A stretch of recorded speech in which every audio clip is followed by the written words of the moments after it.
தமிழ்நாட்டில் பல்வேறு இடங்களில் பெய்த கனமழையால் மாணவர்கள் மற்றும் பொதுமக்கள் கடும் அவதியடைந்தனர்.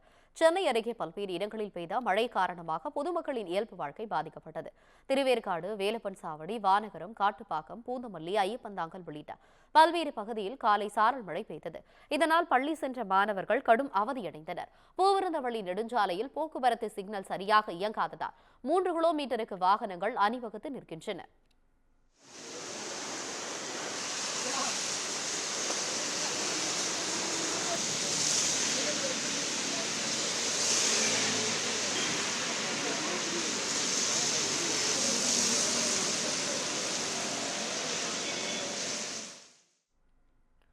புதுச்சேரியில் சுமார் 3 மணி நேரத்திற்கும் மேலாக மிதமான மழை பெய்ததால் குளிர்ச்சியான சூழல் நிலவியது. கடற்கரை சாலை, உப்பளம், காமராஜர் நகர், கோரிமேடு, விளையானூர், பத்துக்கண்ணு, தவளக்குப்பம் உள்ளிட்ட பகுதிகளில் மிதமான மழை பெய்த நிலையில் வானம் இருள் சூழ்ந்து மேகமூட்டத்துடன் காணப்பட்டது. வங்கக்கடலில் உருவாகியுள்ள காற்றழுத்த தாழ்வு நிலை காரணமாக கடலூர் மாவட்டத்தில் பல்வேறு இடங்களில் பரவலாக மழை பெய்தது. மேலும் வானம் மேகமூட்டத்துடன் காணப்பட்டதால் வெப்பம் தணிந்து குளிர்ச்சியான சூழல் நிலவியது.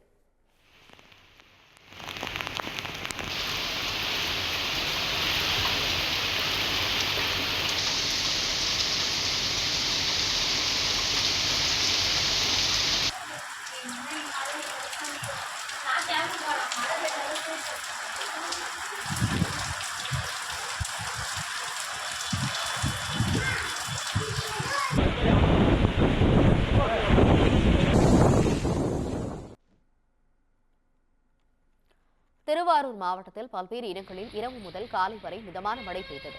திருவாரூர், கொரடாச்சேரி, நன்னிலம், திருத்துறைப்பூண்டி, குடவாசல், மன்னார்குடி உள்ளிட்ட பகுதியில் பெய்த மிதமான மழையால் விவசாயிகள் மற்றும் பொதுமக்கள் மகிழ்ச்சியடைந்தனர்.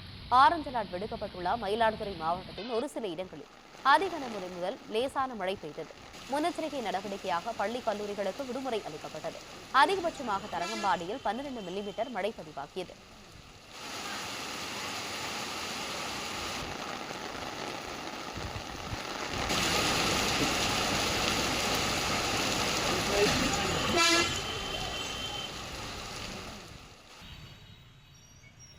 தஞ்சை மாவட்டத்தில் மாநகரம், பள்ளி, அக்ரகாரம், கண்டியூர், திருவையாறு உள்ளிட்ட சுற்றுவட்டார பகுதியில் மழை பெய்தது. இதனால் பள்ளிக்கு சென்ற மாணவர்கள் மற்றும் பணிக்கு சென்ற மக்கள் கடும் சிரமத்திற்கு உள்ளாகினர்.